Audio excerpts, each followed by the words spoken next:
Hi everyone, welcome back. Hope you're doing good. This is Mahesh. In this video, we will continue on examples on iterative algorithms. So let us look into the first algorithm in this video. That is, since this is a continuation, maybe this is the sixth example that we are looking into. So in this video, what is happening? So there is a for loop. There is basically there are three for loops. The first for loop starts from 1 and iterates unless I is less than or equal to n. So basically it iterates for n times. Maybe I'll take this color. So in the next iteration, j starts from 1, but j executes unless j is less than or equal to I square, and then j plus plus. So here we don't know how exactly this loop behaves. So what we need to do, we need to do the kind of substitution, and we need to figure out how the time complexity of this particular example looks like. So let us see that. But on a high level, I mean, if you want to understand, or if you want to learn how to analyze such loops just by looking, so if you see, this runs for n time. So this loop runs for j less than or equal to I square. So it means the maximum value that we can get for I is n. So if that is the case, j runs for n square time, correct, right? So it will be of n square order. Then if you see this particular loop, k starts from 1, k executes unless k is less than or equal to n by 2. So this will execute for n by 2 times. Okay. Now, then finally, how many times this statement executes? This is n into n square into n by 2. If you see, this is n square, n raised to 4 divided by 2. So it is of order n raised to 4. So this is how, I mean, we can derive the time complexity just by looking into the expressions. We will also see how using substitution, I mean, we can try to arrive into this order. So let us say we have I, and we have j, and we have k.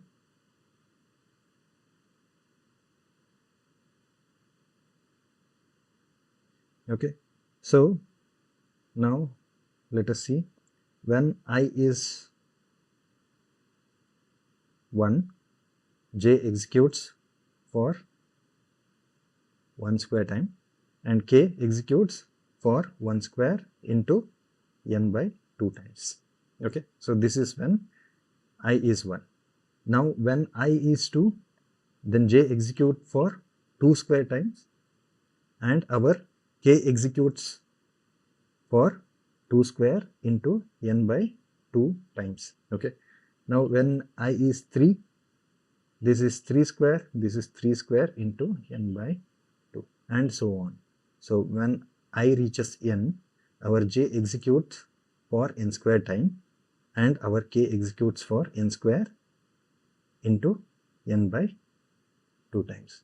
Okay, so this is how we get for different values of I. So now if we add up all these values, what we get? 1 square into n by 2 plus 2 square into n by 2 plus 3 square into n by 2, and so on, plus n square into n by 2. So what we can see in this equation, so n by 2 is common, so I will take out n by 2. So it becomes 1 square plus 2 square plus 3 square, and so on till n square. So if you see, these are the sum of squares of first n natural numbers. So this will become n by 2, n into n plus 1 into 2n plus 1 divided by 6.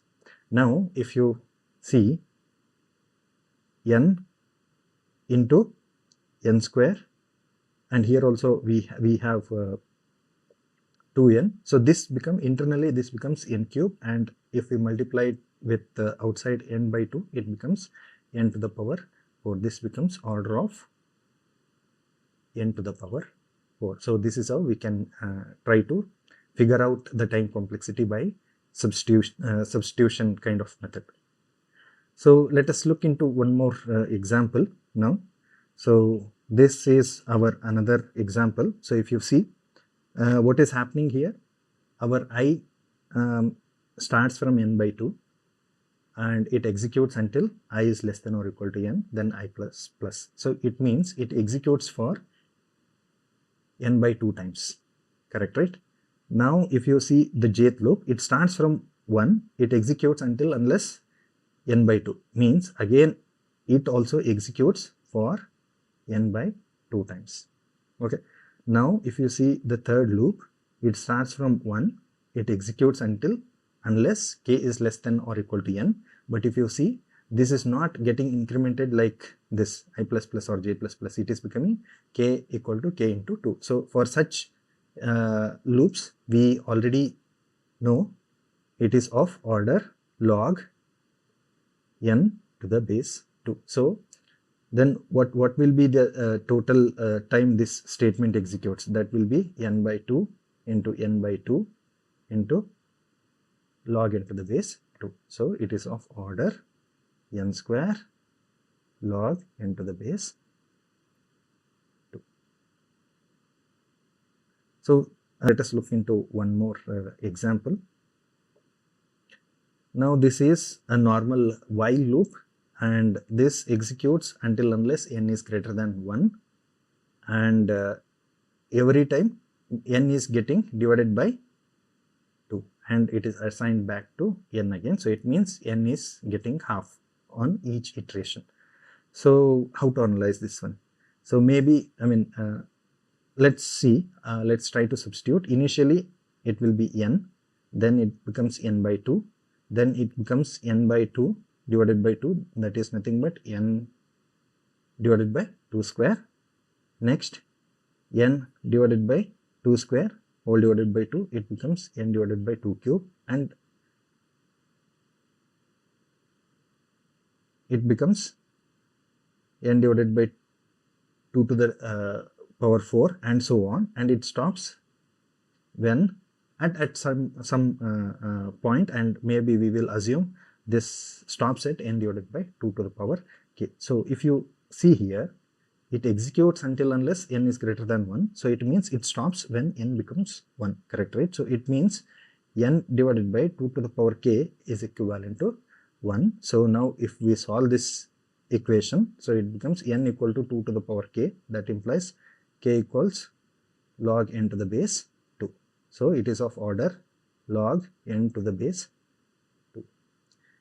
If you see this order log n to the base 2, so we have seen the same order in the previous example also, right? I mean, there was a for loop where for I equal to n and I greater than 1, and I was getting divided by 2, and there was statement here. If you see, both are same here. That's why the order of both the expression is same, which is order log n to the base 2. So here, if you see while loop and this for loop, so they are same only. If we translate this particular while loop into for loop, then it becomes something like this. That's why the order of both the loops is same. Okay. Let us look into one more example now, which is this one, 9th example. So here what is happening? So I is starting with 1 and it executes until unless I is less than n, and I is getting incremented by 1. And the inside for loop, the j starts from 1 until unless j is less than or equal to n, and j equal to j plus I. So there is it is a little bit different than earlier example. So this is of order n, but it is difficult to like say what is the order of this particular example here. So what we will do, let us try to substitute some values and see how these loops execute. So this is our I and this is our j. Assume when our I is 1, so what j does, j starts from 1 and j executes until unless j is less than or equal to n, but j is equal to j plus I. So here I is 1. So for the first value of I equal to 1, j executes from 1 to n. Correct, right? Because this is increment by 1 because our I value is 1. But if you see, when I is equal to 2, our j starts from 1, but it increments by 2 here, basically. When I is equal to 2, now our j increments by 2 on each iteration. So initially it will be 1, then it becomes 3, then it comes 5, and so on. So it means it is it executes n by 2 times. This execute n times. Correct, right? Now if you see I equal to 3, then it becomes j equal to 1, 4, 7, something like this. So it is nothing but n by 3 times. So when I is 1, it executes n times. When I is 2, it executes n by 2 times. When I is 3, it executes n by 3 times. Okay, when I is 4, it executes n by 4 times, and so on. It continues.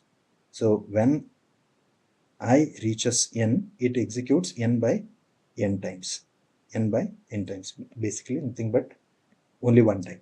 So now what we have to do, we have to sum up all these. So what I will do, n plus n by 2 plus n by 3 plus n by 4 and so on till n by n. Now what we can do, n is common in all these terms. So what I will do, I will take out n. So this becomes 1 plus 1 by 2 plus 1 by 3 plus 1 by 4 and so on till 1 by n. So what is this particular term? So this is nothing but log n. This is nothing but log n. So this becomes n into log n. So that is of order n log n to the base 2. Okay. So this is our 9th example. Let us look into one more example now. So let us look into the 10th example. So this is a little bit different than what we have seen earlier. So now if you see the value of n, it is n equal to 2 to the power 2 to the power k. Okay. And there is for loop which iterates for n times. Then there is j. There is a while loop inside, and this while loop runs until unless j is less than or equal to n. But if you see, j gets incremented by j equal to j square. So it is not one step increment, it is a j equal to j square. So the number is getting squared every time. So now in this one, how to analyze? Let us see, assume k equal to 1. So if k equal to 1, what is the value of n? It becomes 4, 2 to the power 2 to the power 1. So that is nothing but 4. Now, how many times our j executes? So when n becomes 4, initially j will be 2. So this is j. J will be 2 and then 4. Then it stops. So now if you see, j executes for 2 times. But this particular j and this while loop is within our for loop. So how many times it executes? N into 2 times. From where this 2 times is coming? From this particular j, because j executes twice, once for 2 and the next is for 4. So this is one case. Now let us assume k equal to 2. So if k equal to 2, then our n becomes 2 to the power 2 to the power 2. Correct, right? It means n equal to 2 to the power 4. Okay. Now, how many times j executes? Initially, it will be 2, and then it will be 2 to the power 2. Then it will be 2 to the power 4, because it is square of this particular number. So it executes for 3 times.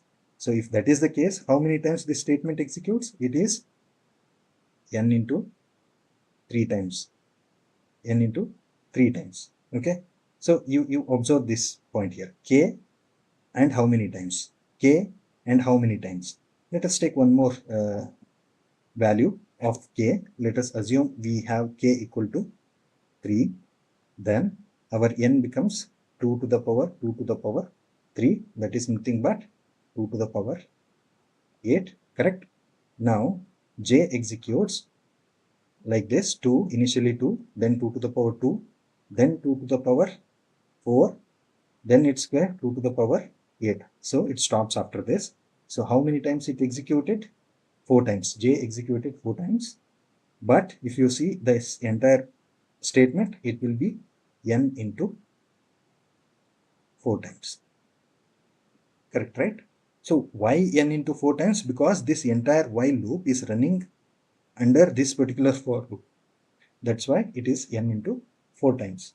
Now, if you see, if we keep on continuing this, what we can arrive? So if you see k value and how many number of times, so it becomes n into k plus 1, n into k plus 1. So this is one equation. Let us keep this in mind. Now what we have, n equal to 2 to the power 2 to the power k, correct, right? Now let us try to solve these two. So if you apply log on both sides, it becomes log n equal to log 2 to the power 2 to the power k. So this is base 2, so this becomes 1, 2k comes here. So log n equal to 2 to the power k. But I want the value of k. So what I will do, I will again apply log. This becomes log n. This becomes k. This becomes k 2 to the power 2, but this is 1, so I can take it as k. So what is the value of k here? K is equal to log n. Correct, right? So we got the value of k now. Now we have this previous equation. So if we substitute k value here, this becomes n into log n plus 1. We can ignore this term, so it becomes n into log n. So this is the order of this particular equation. So this is how we need to analyze such equations. It is comparatively different than the previous loops. So this is it for this video. Hope you liked this video. If it is the case, please consider liking this video and also share with your friends so that they will also be benefited with the content. Thanks for watching the video.